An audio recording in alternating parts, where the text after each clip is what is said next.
युद्ध के 57वें दिन रूस ने तेज किए हमले। यूक्रेन पर रूस ने टैंक से बरसाए गोले। यूक्रेन में जमकर तबाही मचा रहे हैं रूसी टैंक्स। लगातार तबाही, अलग अलग जगहों पर तबाही, शहर दर शहर खंडहर होती इमारतें। और ऐसी एक तस्वीर यहां भी आपके सामने।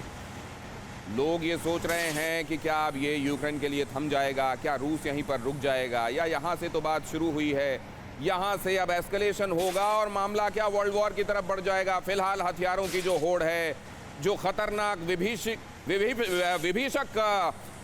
भीषण हथियारों का जो डिस्प्ले है, बेशर्म डिस्प्ले, वो तो ये कहता है कि अब आने वाले दिनों में एक से दूसरी जगह पर कोई भी छोटा सा प्रोवोकेशन बहुत बड़े गंभीर अंजाम की तरफ दुनिया को ले जा सकता है। यहां पर इन तस्वीरों को आप देख रहे हैं। और क्या अब मारियोपोल के बाद दूसरे शहरों का ऑब्जेक्टिव लेकर रूस आगे बढ़ेगा, या यहां से कोई बात किसी सुलह की तरफ जा सकती है? ये अहम खबर देखिए। एस्टोनिया, लातविया, लिथुआनिया के खिलाफ रूस का एक्शन। रूस ने सेंट पीटर्सबर्ग में तीनों देशों के काउंसलेट बंद किए। दूतावास में काम करने वाले सभी कर्मचारियों को निकाला। निष्कासित देशों ने अमेरिका को किए SOS calls. Save our soul, please listen to us urgently. अब ये बाल्टिक कंट्रीज क्या बताना चाह रही हैं?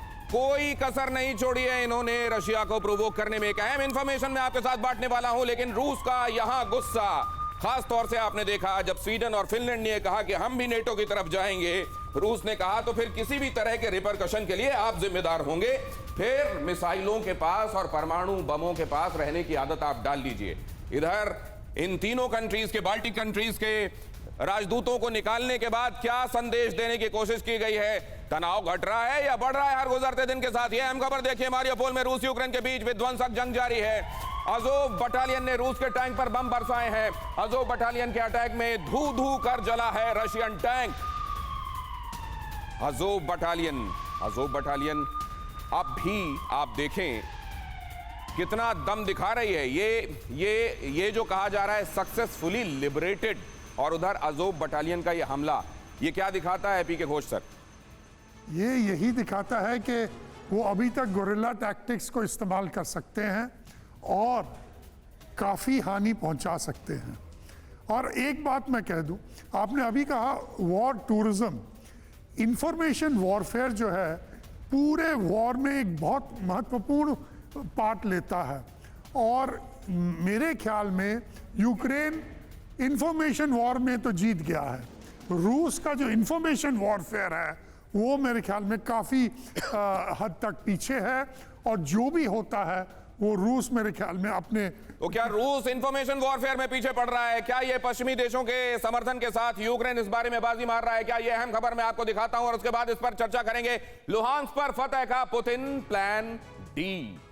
80% ऑफ द लैंड वहां पर कब्जा हो गया। लुहांस्क के बाद रूसी फौज डोनेट्स्क के हिस्सों पर कब्जा करेगी। क्या वाकई लुहांस्क और डोनेट्स्क जहां से कहानी शुरू हुई थी, कम से कम वहां पर तो रशियन डोमिनेंस के साथ ये कहानी समाप्त होगी? क्या यहां अभी इस बात को तय माना जाए? डोनबास पर कब्जा कर अलग देश बनाना चाहते हैं पुतिन। अगला टारगेट पूरा डोनबास रीजन, क्रिमिया तक पहुंच आसान बनाना, प्लान डी। मारियोपोल इसी के तहत एक तरीके से फतेह कर लिया गया है। ये सिर्फ रशियन दावा है या मारियोपोल में अब भी रेजिस्टेंस मिलेगा, ये जानना भी बेहद अहम, क्योंकि अभी तक का एक्सपीरियंस यही कहता है कि जिन जगहों पर रशिया ने जाकर यह दावा किया कि अब ये हमारे इन्फ्लुएंस में और कंट्रोल में है, कुछ दिनों बाद वहीं से रेजिस्टेंस मिलता हुआ दिखाई दिया। या पश्चिमी देशों की हथियार देने की क्षमता यहां पर समाप्त हो चुकी है।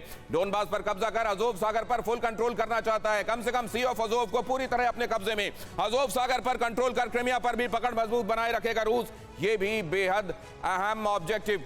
परवाह देश की, सोमवार से शुक्रवार रात 10 बजे TV9 भारतवर्ष पर।